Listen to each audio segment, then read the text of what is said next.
A decade ago, the idea that single-player games were a waning force was gathering momentum in the industry, much to the dismay of no few people, but thankfully, that would go to be proven thoroughly wrong time and time again over the coming years.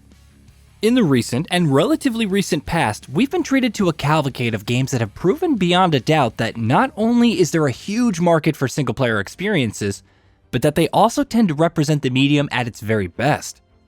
Here, we're going to celebrate the success of a few such games that, in our view, stand head and shoulders above all the others. The Legend of Zelda: Breath of the Wild. What can we say about Breath of the Wild that hasn't been said a million times before? It's a game that simply cannot be praised enough. Reinventing any successful franchise is a monumental challenge, and that goes double for something as massive as The Legend of Zelda, and yet, Breath of the Wild did it so well, and with such confidence that it's hard not to believe that Nintendo had been making games of this kind for ages. But it's not just its franchise the game reinvented, it's open world games as a whole.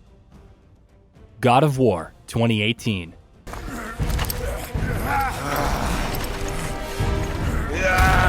When Odin sent me here, I just needed answers, but you had to act all proud.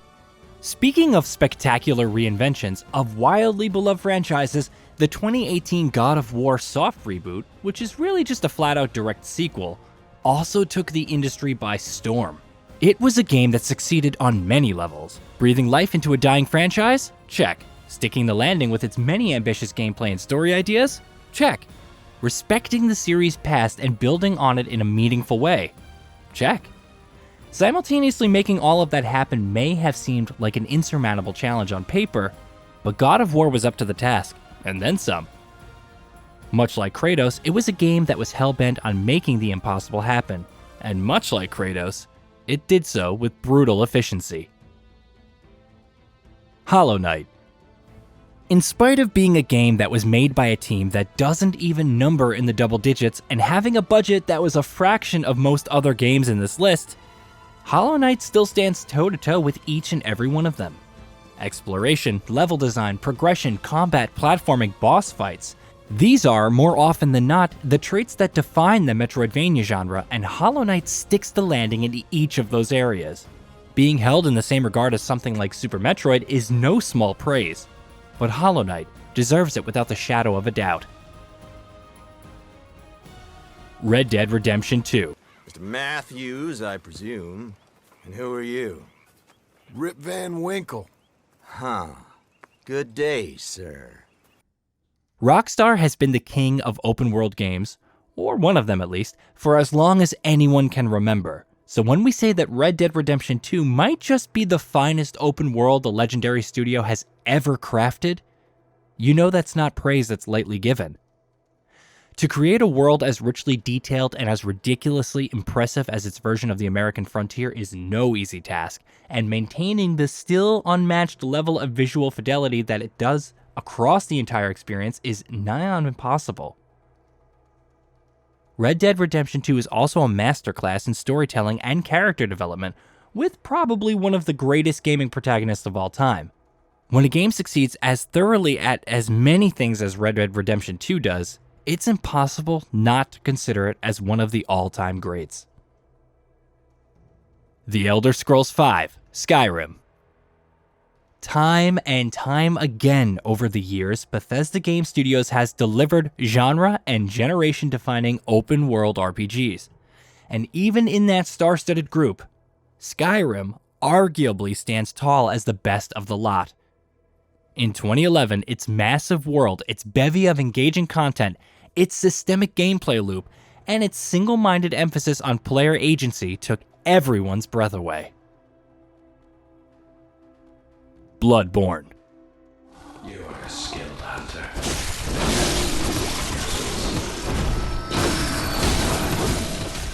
For a huge section of its Soulsborne fanbase, no game does it better than Bloodborne. In many ways, it is a pure distillation of everything that makes the Souls formula work. But rather than slavishly sticking to the script, it dares to have its own identity in more ways than one. And it's better for it. Its gothic horror setting, its captivating lore, its incredible combat, and of course, some of the best Souls fights you'll ever experience. These are just some of Bloodborne's many, many highlights. The Last of Us Part 2. If you lie to me one more time, I'm gone. You will never see me again. The Last of Us Part 2 certainly divided opinions upon launch, to say the very least, with some of its narrative choices drawing the ire of many series fans. Regardless of how you feel about its story though, there's little doubt in anyone's mind that when it comes to how the game plays, its quality is unimpeachable. Whether you look at it as a linear action-adventure game, as a stealth-focused title, or as a survival horror shooter, The Last of Us Part 2 improves upon its predecessor's gameplay loop in ways that seem simple on paper, but end up adding surprising nuance and reactivity to every second of the experience. It might even be Naughty Dog's best playing game ever. The Witcher 3: Wild Hunt. For a great many people, The Witcher 3 is not only the best game of its console generation, but its entire genre, and it's easy to see why that opinion is so commonly held. At a time when fetch quests and meaningless side content were the norm in open world games, this game came along and proved how significantly better an open world experience is when those aspects of the experience are shown as much love from the developer as the critical path. Batman: Arkham City. Listen to me carefully. When they open the door, do not panic. Stay close to me. Do you think I'm taking advice from some guy who's never even been in a fight? Stay calm. They're trying to scare us. Sorry, man. It's every man for himself. Just the beginning! Wait, help me! The notion that licensed superhero games cannot be good seems archaic at this point. 2009's Batman: Arkham Asylum was the catalyst for that drastic turnaround, but it was with its seminal sequel that the argument was well and truly put to bed. Arkham City is, in a word, spectacular, no matter what lens you look at it with. As a superhero game, as an open world game, as a stealth game, as a brawler, as a Batman story in every way that matters in any meaningful way, Arkham City goes above and beyond to prove to its audience that it is legitimately a once-in-a-generation game. One might even argue that it's still the best superhero game ever made, and the merits of that argument aren't hard to understand. Marvel's Spider-Man. Me!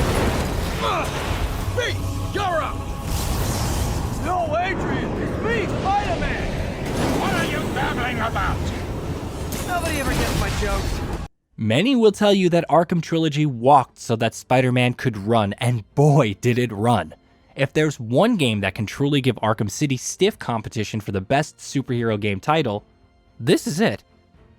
Insomniac's unending love for the character and the source material pours through every inch, every pixel of this game. From its slick combat to its endlessly enjoyable traversal, from how perfectly it captures the essence of Spider-Man to how confidently it tells an original story that simultaneously feels original and authentic, this is a game that exudes extreme quality in almost everything that it does. And for that, it will forever stand as one of the best games of its time. Celeste. There's a whole bucket load of games that have proven over the years that talented indie developers can deliver stone-cold classics even without a multi-million-dollar budget, like Hollow Knight, which we spoke about earlier. Celeste is one of those games. As those who have played it will tell you, it is, in no vague terms, one of the best platformers you'll ever play, combining precise movement, perfectly balanced challenge, and expert-level design in what often feels like a flawless package. Meanwhile, just as impressive as its platforming is, its surprisingly affecting story, one that ends up being far more personal, soulful, and beautiful than you'd expect when you're just starting out, the fact that the game was made by just 2 people makes its achievements seem that much more impressive. Resident Evil 2, 2019. Resident Evil 7 brought Capcom's beloved survival horror franchise back from the dead. But with 2019's RE2 remake, the Japanese developer ended up delivering what may very well be one of the best games in the series' history. if not the best. For a series that boasts games like Resident Evil 4, the original RE remake, and of course the original RE2, that might seem like hyperbolic praise, but that's just how good 2019's Resident Evil 2 is. It's what happens when a remake strikes the absolute perfect balance between being modern and being classic, between sticking to the script and carving its own path. It captures the best aspects of Resident Evil's many distinct eras and styles and packages it all into a single, spectacular package. One that might not be equaled for some time to come. Portal 2. Hello, this is the part where I kill you. It's a little weird to think that younger audiences may not know Valve as a company that makes a lot of games, barring 2020's Half-Life Alyx, because a great many of us have very clear memories of what it was capable of as a game developer. Portal 2, like so many other games in Valve's legendary catalog, is within earshot every time someone talks about the best game ever made. And for so many reasons: the excellent writing, the devilishly clever humor, the ingenious puzzle design, the surprisingly meaty co-op component, and so much more.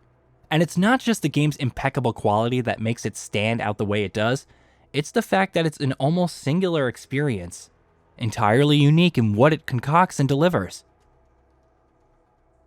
Persona 5 Royale. Persona is a rare franchise that, in spite of being at a ridiculously high level to begin with, has somehow kept on making significant improvements with each new installment. After 2017's seminal Persona 5, there were many who felt that its expanded re-release Persona 5 Royale would be the game to buck the trend, because how do you improve on something that is already so remarkable, right? Well, apparently, for Atlus that comes quite naturally. Persona 5 Royale manages to outdo the game's vanilla version so thoroughly, it's almost impossible to imagine being able to go back to the latter. From story improvements to iterative upgrades, from gameplay enhancements to a meaty chunk of new content, Persona 5 Royale is the ultimate realization of the series' beloved formula. Super Mario Odyssey.